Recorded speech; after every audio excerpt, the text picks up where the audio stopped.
fechamento do censo e estamos aqui para poder ter um diálogo. Eu peço muito a Deus que essa reunião possa ser bastante produtiva, bem abençoada e que a gente possa se entender da melhor forma. Eu quero agradecer ao presidente da Câmara. Vocês estão escutando bem ou está baixo? Está dando para escutar legal? O presidente da Câmara por ter cedido esse espaço. Agradeço também os vereadores que aqui estão para dialogar junto com a gente. Agradeço a classe dos professores, a nossa secretária de administração, que está aqui presente, nosso secretário Helder e o nosso secretário Ronaldo, secretário de educação. Bom, quem acompanha o nosso trabalho sabe o quanto a gente sempre procurou valorizar todos os servidores. Com o pagamento dentro do mês, com a Previdência em dia. Se vocês procurarem saber, hoje, quanto tem na Previdência, nós temos em torno de 25 milhões. 25 milhões esse dado é público e vocês podem, a qualquer momento, verificar essa questão. Talvez não seja tão importante agora, porque as pessoas estão na ativa, mas quando querem aposentar, com certeza é a chave. Porque, infelizmente, por muito tempo foi deixado de pagar e já estava entrando em colapso essa questão da Previdência. Então a gente procura sempre seguir isso daí rigorosamente. Quando a gente fala em aumento, a gente não pode falar só no líquido da folha, a gente fala no bruto, a gente fala em todos os encargos, a gente fala na parte patronal. Então hora extra, tudo entra quando a gente concede o aumento. E quando a gente toma determinadas decisões, tanto na vida pessoal quanto na vida profissional, a gente não pode tomar baseado no que o meu vizinho falou, ou no que o meu vizinho fez. Eu vou mudar de carro porque o netinho mudou de carro, então eu vou lá e vou mudar de carro. Eu vou dar um aumento aqui porque a água fria está concedendo aumento para todo mundo. Grande gestor, prefeito Eduardo, grande amigo, grande médico, mas as peculiaridades, as especificidades dos municípios, elas são bem diferentes, totalmente diferentes. Começando pelo número de servidores, número de professores, extensão territorial do município, não sei o tamanho de dívida que ele herdou de outras gestões, e recurso. Hoje o recurso de água fria, só fazendo uma explanação rápida, porque a gente teve bastante comparação em relação a isso.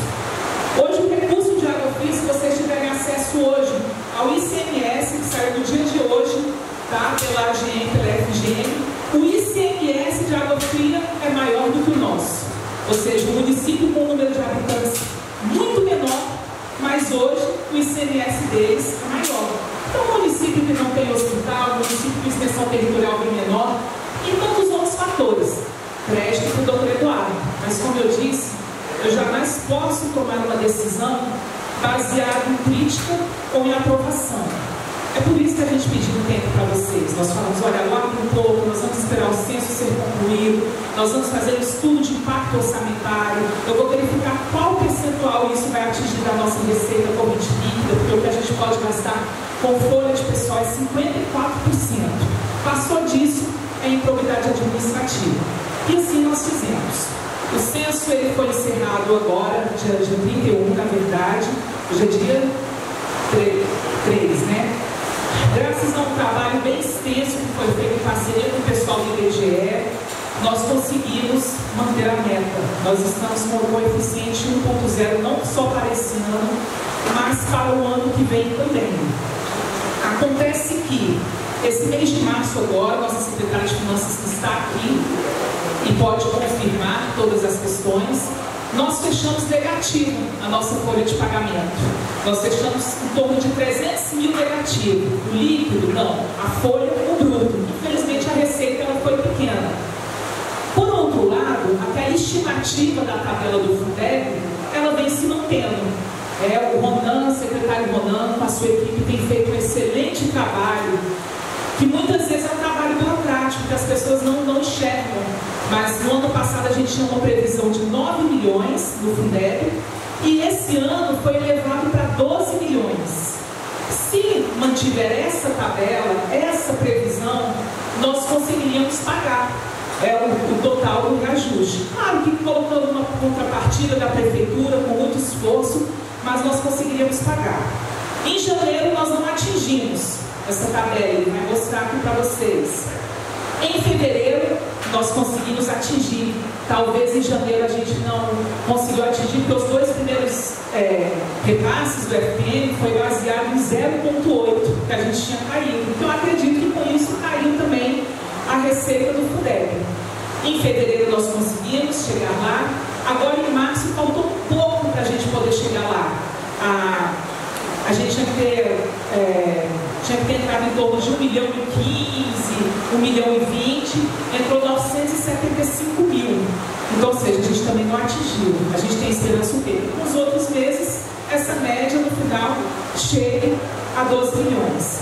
Certo? Então, fazendo todo esse trabalho, e com todo respeito ao trabalho de vocês, a gente jamais deixou de reconhecer cada um de vocês, mas a decisão que nós tomamos, que a gente não podia tomar naquele momento que vocês queriam que a gente tomasse, porque a gente precisava esperar finalizar o censo. Mas não é tomado baseado no sindicato, até mesmo porque eu preferi, e da última vez que nós tivemos uma reunião, eu falei que eu queria conversa diretamente com a classe, até para mesmo evitar conversas truncadas. Então, a gente decidiu, a gente fez todo esse esforço, certo? Apesar de não ser obrigação, eu continuo colocando isso aqui. Até 2020 nós pagamos o que tinha segurança jurídica para pagar, existia uma lei do piso que hoje foi revogada. Então, como vocês sabem, não existe uma base de cálculo legal. Existe o reconhecimento da gente por vocês, porque a tabela aumentou também. Isso é muito importante destacar. Se a tabela aumentou, por que não repassar isso para os professores? Mas eu precisava da decisão do censo. Então, em conjunto com o Ronaldo, daqui a pouco ele vai fazer uma explanação ali dos dados, nós decidimos conceder para vocês os 14,95% a partir desse mês de abril, tá? Então, todos vocês, professores, têm o nosso reconhecimento, mas saibam que isso requer um esforço grande, porque eu tenho certeza que em determinados momentos nós vamos ter que passar alguns professores para a prefeitura, para a gente conseguir pagar isso aí até o final, tá? Mas é preciso deixar com bastante clareza, porque aí vão perguntar, e as outras categorias? Como é que vai ficar? Porque eu tinha inclusive falado com vocês de outras categorias. Por quê? Porque hoje o professor ele não entra num regime especial, não existe uma base para cálculo. Então ele entra ali no bolão de todas as outras categorias. O que é importante destacar é que, embora não exista a lei, pode existir um reconhecimento nosso, enviando um projeto de lei para a Câmara para ser aprovado pelos vereadores, mas existe um recurso separado, tá? Porque isso vão questionar, viu, vereadores? Outras categorias virão questionar conosco. E o reajuste das demais categorias? E o reajuste dos demais servidores? Com a finalização do censo, nós ficamos de fazer esse dever de casa, primeiro dos professores. Fizemos lá o que entra de receita, o que vai sair de despesa. Você tem a folha aí? A folha de pagamento, com esse reajuste a gente já tinha dado 5,93%, então faltava agora 9,02%, ok? E aí a gente não pode olhar só o líquido, a gente tem que olhar o total, o patronal com valor reajustado, a folha teste com reajuste de 9,02%. Ela vai para 1,019 milhão, certo? Só a folha do Fundeb vai para 1,019 milhão. Vai entrar em torno, para entrar em torno de 1 milhão, 1,012 milhão, 1,015 milhão do Fundeb. Tem mês que vai entrar mais, tem mês que vai entrar menos. Então a gente vai conseguir, com muito esforço. É claro que tem uma parte ali que é o VAR e o VAT, que eu não sabe explicar muito melhor do que eu, que não pode ser aplicado em tudo com pagamento de folha. Então a gente vai acabar fazendo um esforço e transferindo, sim, em algum mês ou outro, alguns professores para a contrapartida. Mas o Fundeb, na verdade, nunca pagou. Então agora eu estou vendo que essa diferença é menor devido a esse trabalho que foi feito. Essa tabela ela teve um aumento significativo. E a nossa preocupação era o seguinte: esse ano a gente paga, mas no ano que vem, se tiver a queda, de 1,0 para 0,8, o que não vai mais acontecer, nós não vamos mais ter essa queda. Então, a gente vai ter que entrar aí, tem uma diferença de 102.566 no mês, certo? A folha, ela era de 818 mil, ela agora vai para 1.019.000 e a gente vai ter uma diferença de 102 mil reais. Deixa eu dar uma olhada aqui. Ah, tá. Se a gente fosse fazer um reajuste para todas as outras categorias, a nossa folha, ela estourava o índice de pessoal. Ela vai para 55,16%. Não é o momento da gente dialogar, mas aproveitar, dialogar, não, debater sobre as outras categorias agora, mas eu sei que vai ser uma pergunta, né, que será feita, outros servidores vão questionar, e é importante a gente dizer, por enquanto, para as outras categorias, nós não tomamos nenhuma decisão. Nós temos que aguardar a receita dos próximos meses, verificar se ela vai melhorar. Então, por que vocês tomaram a decisão em relação aos professores? Porque existe um recurso exclusivo. Embora não seja obrigação, porque a lei do PIS foi revogada, mas existe um recurso exclusivo. E a gente tem como fazer esse aporte financeiro, a gente tem como pagar isso, mesmo que a gente tenha que colocar uma pequena contrapartida, mas a gente tem como pagar isso daí para os professores. Deixa eu dar uma olhada aqui, Helder, quando é que entrou Fundeb?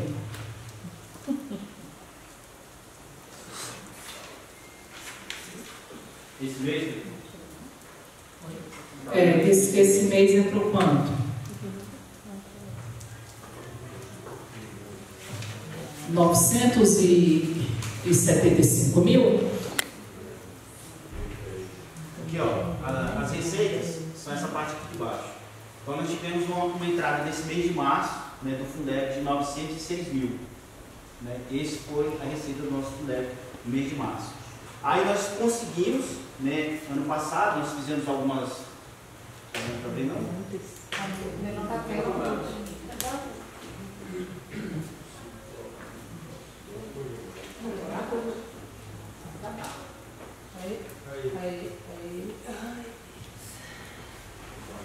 E ano passado nós conseguimos, né, com alguns processos de alimentação do PAR, né, do CIMEC, né, e alguns processos avaliativos que nós fizemos, nós conseguimos receber, angariar o VAR e o VAR infantil.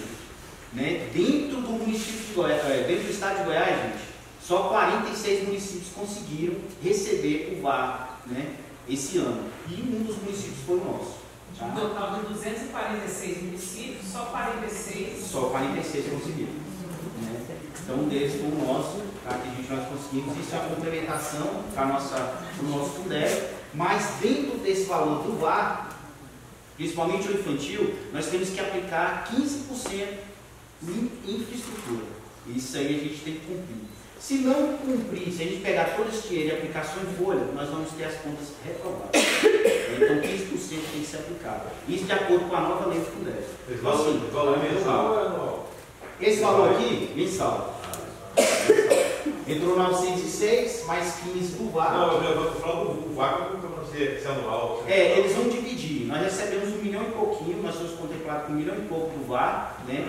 E ele vai ser dividido, né, mensalmente daqui até dezembro. Ronan, então ali o valor da folha mais a patronal, 1 milhão e 2, isso, certo? E entrou 977 mil, exato. Sendo que ainda tem uma parte ali que a gente não pode usar com folha, certo? Então, de qualquer forma, a gente tem que fazer uma contrapartida. Não é uma contrapartida grande, mas é preciso fazer uma contrapartida. Não é isso? Esse mês deu uma diferença, esse valor final de 25 mil, é a diferença, né, que nós recebemos de receita e o que deu a folha, certo? E aí deveria entrar com contrapartida. Só que a gente ainda, por enquanto, nós temos um saldo, que foi o que foi aprovado pelos vereadores aqui, que sobrou de dezembro, né, para janeiro, né, de 2022 para 2023. Então a gente está usando esse saldo. Mas logo acaba, né, e a gente vai ter que entrar nos 20% de contrapartida, né, que vai ter que inteirar. E sem falar no mês de julho, né, junho, aliás, que a maioria, 90% dos professores recebem um terço de férias, aí sim que a parcela de contrapartida é bem maior. É bom ressaltar que você falou que sobrou, não é que sobrou, é porque é feito remanejamento o tempo inteiro de professores do Fundeb para a Prefeitura, da Prefeitura para o Fundeb. E como a gente paga no dia 20 de dezembro, a gente ainda não recebeu os outros FPMs, do dia 20, do dia 30, a gente sempre paga antecipado, a gente não sabe de fato qual é a previsão desse FPM, então como a gente paga antecipado, a gente tem que deixar um dinheiro para pagar a parte patronal, então sempre sobra um pouquinho, não porque tem dinheiro, mas devido ao remanejamento. O pagamento da folha, né, antecipado, né, e acaba que depois do dia 20, 22, nós temos repasse até 31 de dezembro, né, então essa receita que entra, ela acaba ficando no próximo ano. Certo. E independente desse reajuste, é muito importante, até vocês pesquisarem, São João da Aliança é um dos municípios que melhor paga os professores. Hoje nós temos um professor do Santa Maria que passou em um concurso em Lusiânia, do Diego Sorgato, que inclusive estava anunciando lá o reajuste, e ele falou, Juscelino o nome dele, e ele falou, eu não vou. Sabe por que eu não vou? Porque eu vou para lá e vou receber R$1.000 a menos. R$1.000 a menos. Então essa pesquisa vocês podem fazer, né, livre para todo mundo fazer. É claro que a gente quer pagar cada vez melhor. Tendo dinheiro, a gente jamais vai reter isso daí. Agora a gente tem que ter cuidado sim, com o percentual da folha. A gente tem que ter cuidado com a saúde financeira do município. A gente tem que entender que a gente não pode usar todo o dinheiro somente para pagar a folha. A gente tem que fazer investimentos, a gente tem que pagar médico, a gente tem que fazer investimentos na infraestrutura e vários outros atendimentos. Mas assim, aquilo que estiver ao nosso alcance, que está ao nosso alcance, com muita prudência, com muita responsabilidade, depois de muito estudo, nós decidimos, em conjunto, é claro, entre vários secretários, de contabilidade, com a ajuda do nosso jurídico, chegar a essa decisão. Claro que a gente queria ter tomado essa decisão antes, né, mas devido à demora do censo populacional, a gente não conseguiu tomar essa decisão antes. Então, a partir deste mês, nós vamos estar concedendo 9,02% a mais para o professor, para atingir 14,95%, não porque é obrigação, é bom que a Sandra está gravando, bem gravado, não porque é obrigação, mas porque é reconhecimento que nós temos por cada professor, como nós teremos, vereadores, ter também pelas outras categorias. É muito importante a gente lutar para aumentar a receita e conseguir conceder um aumento digno para os outros servidores, que também trabalham muito, trabalham debaixo de sol, trabalham debaixo de chuva, né? Estão ali. É a nossa intenção, só que a gente também não pode colocar o nosso município em risco. A gente tem que pensar muito, olha, eu não posso colocar o município de risco se daqui a uns dias a gente não paga, nem a folha de pagamento. Aí a gente começa a atrasar a previdência, daqui a pouco a gente começa a atrasar salário, daqui a pouco a gente começa a... Quem é que vai receber esse mês? Quem é que vai receber o outro? Eu já vi isso acontecer, infelizmente, em muitos municípios. Não vai acontecer conosco, se Deus quiser.